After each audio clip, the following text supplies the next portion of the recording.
século XVII, a ciência moderna adquire status. Chegamos a um período em que paradigmas tidos quase como imutáveis são rompidos. Isso só ocorre porque regras e verdades são violadas. A migração do geocentrismo para o heliocentrismo. Um polonês começa a grande virada. O polonês Nicolau Copérnico nasceu às margens do Wisła Tula e ocupou seu tempo estudando direito canônico e astronomia.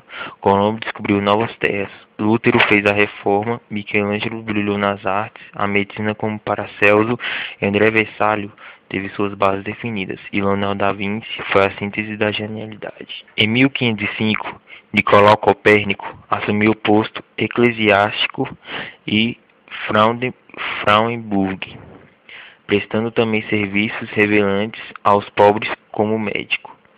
Reformou o sistema monetário e o dinheiro canônico. Em 1513, começou a construir uma tosca torre sem teto que servia de observatório. Em 1539, Copérnico recebeu George Joachim Hertz, professor de matemática. A visita programada para algumas semanas estendeu-se por mais de 2 anos. Depois de muito estudar a teoria copérnica, Hertz mandou-a sob forma de carta a um professor da Universidade de Nuremberg. A carta foi impressa como narrativa primeiro relato, de Hertz, e foi a primeira representação pública das revolucionárias teorias do astrônomo polonês. Vencendo inúmeras resistências, Hertz recebeu de Copérnico sua obra completa e a levou para imprimir na Alemanha. Algumas horas antes de sua morte, em 24 de maio de 1543, aos 70 anos, vítima de um acidente vascular cerebral, Copérnico viu o primeiro exemplar de sua obra de Revolutionibus. Isaac Newton nasceu em 1642. Nasceu numa cidade do interior da Inglaterra, morava com seus pais. Seu pai, que era um grande agricultor, logo completou 5 anos de idade, seu pai faleceu. Seu pai esperava que seu filho continuasse o trabalho para sua família no campo, mas Isaac Newton tinha sua pretensão de crescer na vida e ser um grande estudioso. Logo quando completou 18 anos, ele foi para a faculdade. Quando chegou lá, realizou vários trabalhos domésticos para seus colegas de escola para pagar suas despesas. Foi um dos melhores alunos da turma brilhante. Principais filósofos descartando de alto. Isaac Bohr era seu professor de matemática, muito estimulava a Isaac Newton. Na época, Newton havia formulado o que hoje conhecemos como binômio. Quando ele estava no quarto trimestre da escola, houve um surto na Inglaterra da peste negra.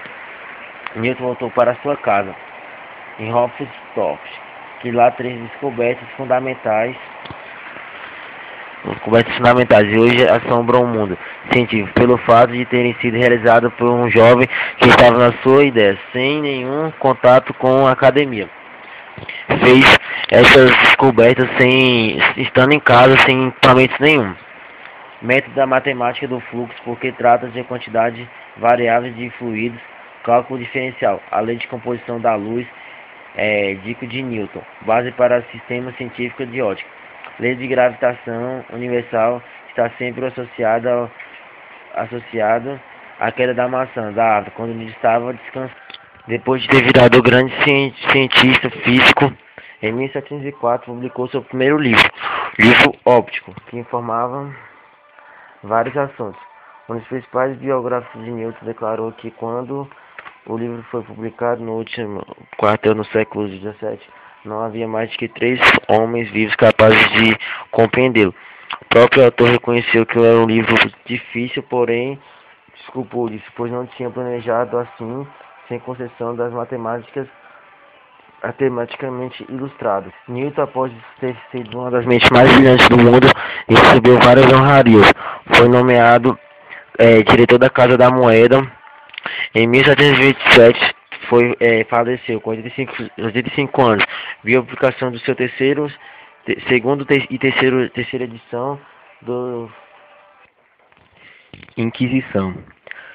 Aos olhos dos homens e das mulheres que vivem nessa aurora do século XVI,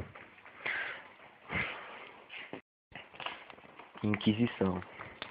Aos olhos dos homens e das mulheres que vivem nessa aurora do século XXI, resulta, aparentemente, incompreensível que uma sociedade da qual somos herdeiros tenha por vários séculos usado a religião como justificativa para matar aqueles que não esposavam a doutrina oficial.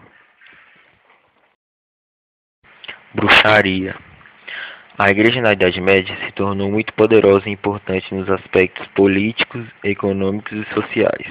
Com esse enorme poder, o cristianismo se espalhou intensamente, convertendo ou acabando com seguros de outras religiões.